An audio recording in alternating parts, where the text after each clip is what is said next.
You're scrolling through Instagram right now, and everyone's posting vacation photos, gym selfies, food pics, motivational quotes, relationship updates, a constant stream of curated moments. But you haven't posted in months, maybe years. Your profile is a ghost town with 3 photos from 2019 and nothing else. People ask you, why don't you ever post anything? Like it's a character flaw, like something's wrong with you. But here's what they don't understand.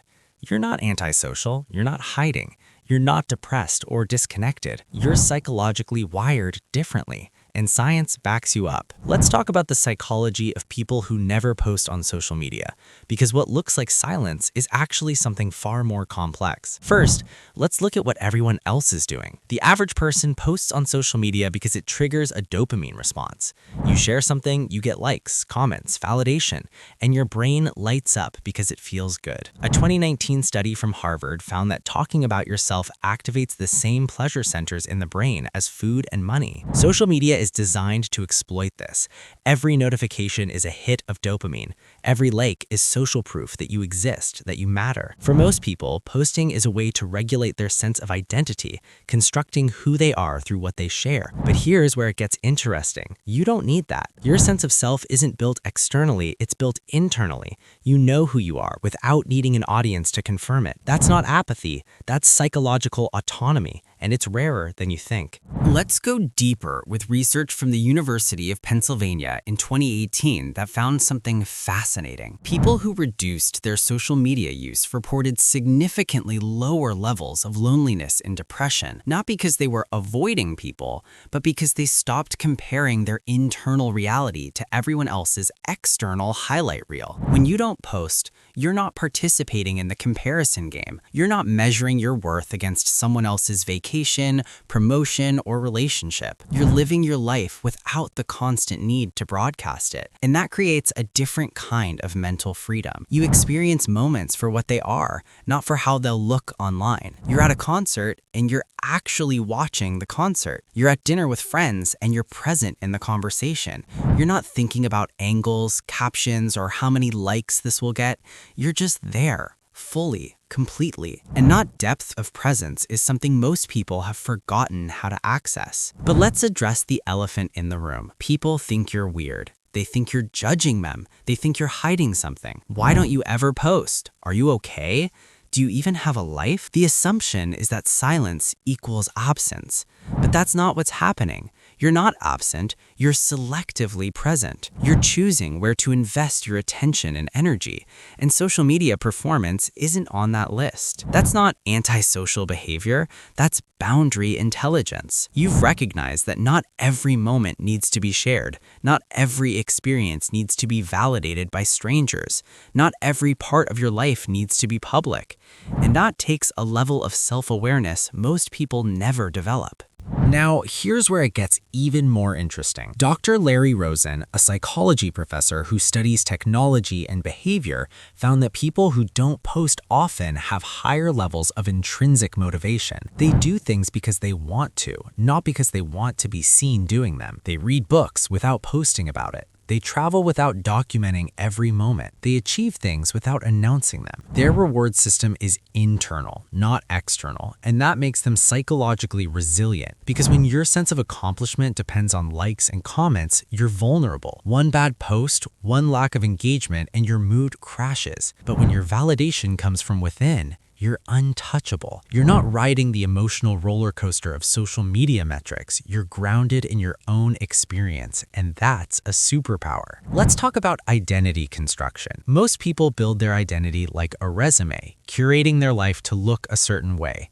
They post the wins, hide the losses, and perform happiness, success, connection. But you're not performing, you're living. Your identity isn't something you construct for an audience, it's something you discover in private, in quiet moments, in reflection, and experiences that don't need to be shared to be real. And that creates a different kind of authenticity, one that doesn't need external validation to exist, one that's solid, stable, and entirely yours. If this resonates with you, hit that like button and subscribe to the Mind Edit because we're just getting started and there's so much more to uncover about why you are the way you are. Now let's talk about what you're actually protecting.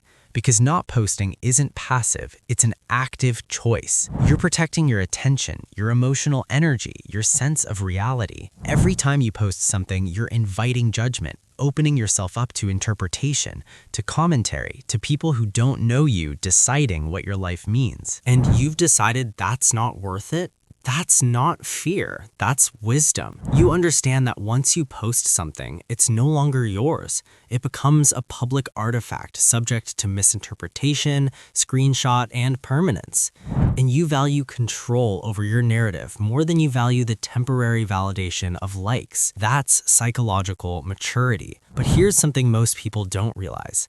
Not posting also protects your relationships. A study from Pew Research found that social media creates tension in relationships.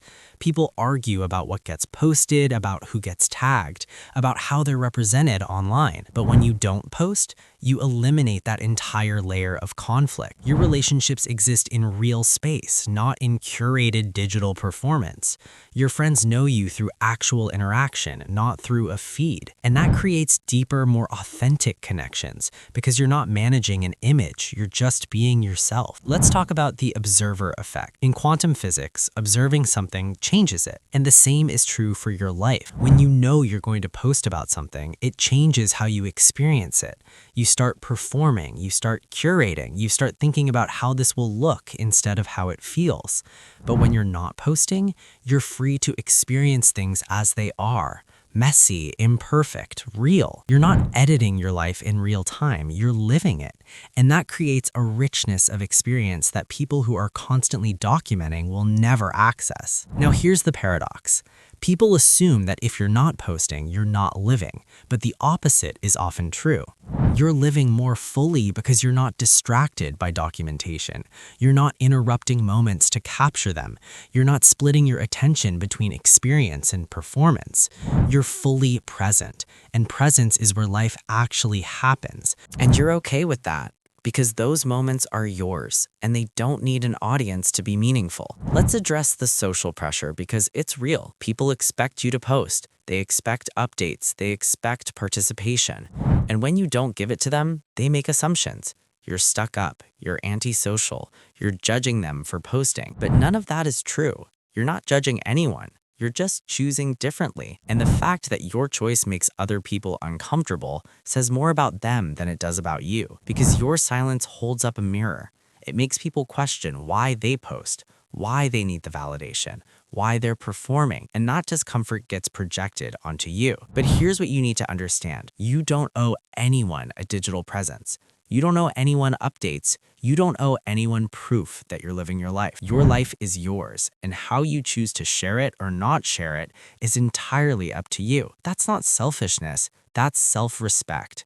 And it's one of the healthiest boundaries you can set in the digital age. Now let's talk about what you gain, because not posting isn't just about what you avoid, it's about what you cultivate. You cultivate deeper self-knowledge because you're not outsourcing your identity to an algorithm. You cultivate stronger relationships because your connections are based on a real interaction, not digital performance. You cultivate mental clarity because you're not constantly consuming and comparing. You cultivate presence because you're not living your life through a screen. And you cultivate freedom because you're not bound by the need for external validation. That's not isolation, that's liberation. There's also a neurological component here. Your brain isn't wired for constant self-promotion. Some people have a higher need for social feedback. Their brains crave the dopamine hit of likes and comments.